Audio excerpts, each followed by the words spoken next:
Hi friends and family members అందరికీ hi అండి. ఇప్పుడు మనము లెమన్ జ్యూస్ ఎట్లా సేవ్ చేసుకోవాలో చాలా రోజుల వరకు చూసేద్దాం రండి. ఇదిగోండి, ఏం చేయనక్కర్లేదు, నిమ్మకాయలు కడిగి ఆరబెట్టినానండి.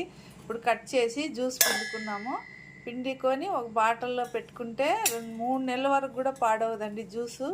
ఒక్కొక్కసారి తక్కువ రేటు ఉంటాయి కదా నిమ్మకాయలు, అప్పుడు తెచ్చి పెట్టుకొని జ్యూస్ పిండి పెట్టుకుంటే లెమన్ రైస్కి దేనికైనా మనము తాగడానికి నిమ్మకాయ జ్యూస్ అన్నిటికి పనికొస్తుందండి.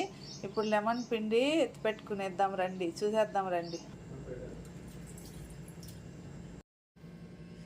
చూడండి, ఇప్పుడు జ్యూస్ పిండి పెట్టేసినాము, ఇందులో సేవ్ చేసేద్దాం.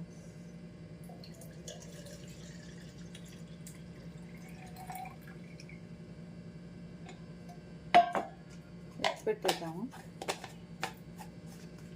ఈ జ్యూస్ 3 months వరకు మీరు ఎత్తిపెట్టుకోవచ్చు ఫ్రిడ్జ్లో పెట్టుకొని. చికెన్ కడగడానికి, ఫిష్ కడగడానికి, లెమన్ రైస్కు, తాగడానికి అన్నిటికి పనికొస్తుందండి. వీడియో నచ్చినట్లయితే సబ్స్క్రైబ్ చేసుకోండి, లైక్ చేయండి, షేర్ చేయండి. Bye bye.